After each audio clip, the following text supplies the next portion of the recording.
Assalamualaikum warahmatullahi wabarakatuh.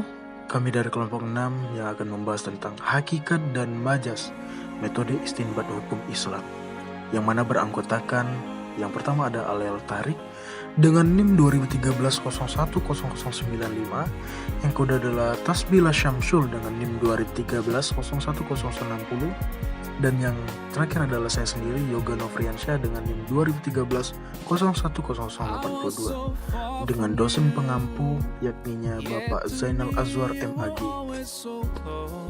Baiklah, langsung saja kita masuk ke materi pertama, yakni membahas tentang pengertian hakikat dan majas yang akan dijelaskan oleh saudara Ahlail Tahrik.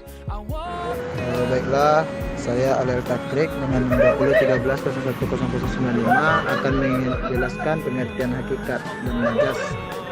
Hakikat adalah menurut bahasa Arab yaitu hakikatun. Dalam wazan al-fa'ilatun yang diambil dari kata kerja hakikatun, yaitu antonim dari kata batil, artinya benar, tetap, dan wajib. Pengertian majas ini sendiri menurut Ibnu Subki yaitu walabzul mustamil tu bi wudu'i tanawwi akli iqa'i. Lafaz yang digunakan untuk pembentukan kedua karena adanya keterkaitan. Kemudian saya akan menjelaskan cara mengetahui hakikat dan majas. Ada beberapa hal yang dapat dijadikan petunjuk membedakan antara hakikat dan majas itu sendiri, yaitunya salah satu di antara kedua lafaz itu lebih dahulu menyentuh pemahaman dibandingkan dengan yang lain. Itulah yang hakikat. Sedangkan yang agak lambat menyentuh pemahaman itu adalah majas. Kemudian salah satu cara lain yaitu salah satu antara dua lafaz itu dapat dikembangkan atau ditasyrifkan ke dalam beberapa lafaz. Contohnya keterkaitan dengan makna atau arti dan menggunakan singa oleh orang Arab terhadap kalau orang Arab mengatakan singa itu lebih ke orang pemberani karena ada persamaan antara dua kata itu. Sekian, terima kasih. Baik, terima kasih kepada saudara Ahlail Tahrik. Untuk yang selanjutnya adalah tentang beberapa ketentuan yang berkenaan dengan hakikat dan majas yang akan dijelaskan oleh Tasbilah. Saya Tasbilah Syamyul, NIM 2013-010060, akan mempresentasikan materi selanjutnya, beberapa ketentuan yang berkenaan tentang hakikat dan majas. Yang pertama yaitu bila suatu lafaz digunakan antara hakikah dan majas, atau lafaz itu ditetapkan sebagai hakikah karena menurut asalnya penggunaan suatu lafaz atau kata adalah untuk hakikahnya. Lafaz itu pun bukan mujmal kecuali bila ada dalil yang menunjukkan bahwa yang dimaksud adalah majas. Yang kedua, pada hakikah harus ada sasaran atau maudhu' dari lafaz yang digunakan, baik dalam bentuk perintah atau larangan, dalam bentuk umum atau khusus. Begitupun pula pada majas. Yang ketiga, hakikat dan majas itu tidak mungkin berkumpul pada satu lafaz dalam keadaan yang sama. Artinya masing-masing harus mengikuti tujuan sendiri-sendiri, karena hakikah adalah asalnya, sedangkan majas hanya kata yang dipinjam. Selanjutnya yaitu penyebab tidak berlakunya hakikah.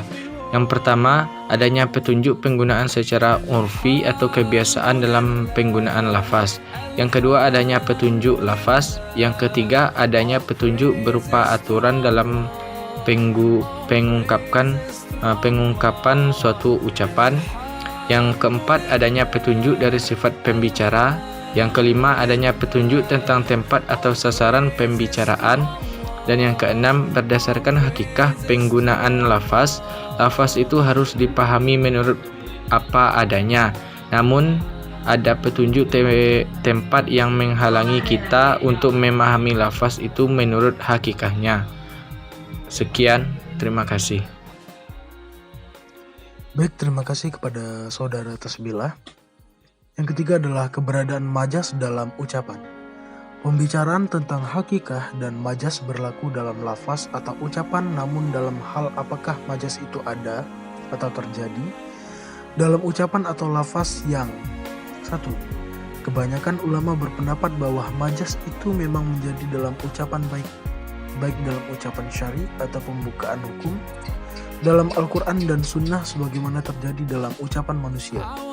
Bahasa apapun yang digunakannya, keberadaan majas itu terlihat dalam beberapa ayat Al-Quran dan hadis seperti menggunakan lafaz mulamasah yang berarti saling bersentuhan dalam Al-Quran, surat An-Nisa surat keempat ayat 34, sebagai ganti dalam ucapan jima atau bersetubuh yang berkaitan dengan batalnya wudhu. Abu Ishaq al-As-Safaraini dan Abu Ali al-Farisi menolak adanya pemakaian majas. Apa yang selama ini dianggap majas itu sebenarnya adalah hakikah karena ada petunjuk yang menjelaskannya. Umpamanya ucapan saya melihat singa memanah, adanya kata memanah menjadi petunjuk apa yang sebenarnya yang dimaksud dengan singa itu.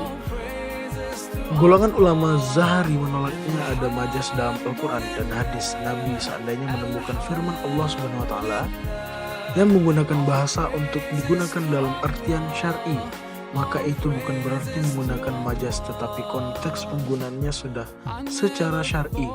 Alasan golongan Zahiri ini adalah menolak majas dalam Al-Quran dan hadis ialah bahwa penggunaan majas bukan arti sebenarnya, berarti dusta, sedangkan Allah dan Rasul terjauh dari dusta. Baiklah, sekian penampilan dari kami. Terima kasih atas perhatiannya dan terima kasih telah mendengarkan dan menonton video ini. Kami akhiri dengan wabillahi taufiq wal hidayah. Wassalamualaikum warahmatullahi wabarakatuh.